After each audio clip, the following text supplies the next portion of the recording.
Voici le cas d'une POPB haute, opérée à l'âge de 6 mois. Greffe nerveuse C5-C6 sur le tronc primaire supérieur, neurolyse de C7. Aucune chirurgie de ce qu'elle n'a été nécessaire. Les 3 vidéos montrent l'excellent résultat à un recul de 4 ans et demi. Voici le même tableau clinique et la même réparation nerveuse, mais à l'âge de 11 mois. En bas et à gauche, 2 ans et demi après la greffe nerveuse, elle n'a pas récupéré les rotateurs externes de l'épaule. Un transfert du grand rang dorsal a été réalisé.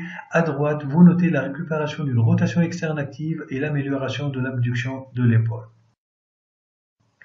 Même tableau clinique et même réparation nerveuse, opérée à l'âge de 10 mois. Environ 3 ans après la greffe, il présente en plus des séquelles à l'épaule des co-contractions biceps-triceps.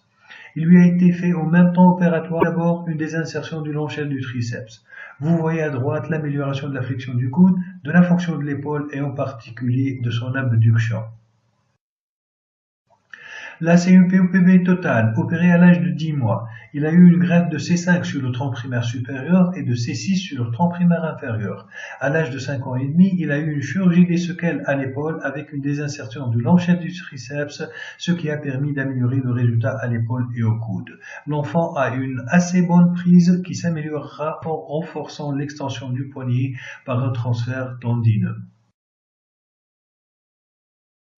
Là, c'est une POPB totale, opérée à l'âge de 6 mois. Il lui a été fait une greffe de C5 sur le tronc primaire supérieur et une neurolyse de C7, C8, T1. À l'âge de 3 ans et demi, une chirurgie des séquelles à l'épaule a été réalisée, ce qui a permis d'améliorer l'épaule.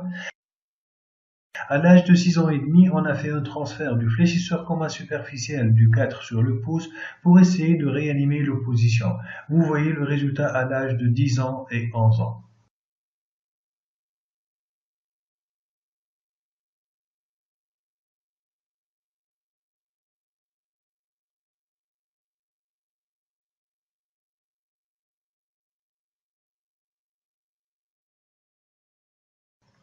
Enfin, c'est le cas d'une POPB totale opérée à l'âge de 15 mois, 1 an 3 mois.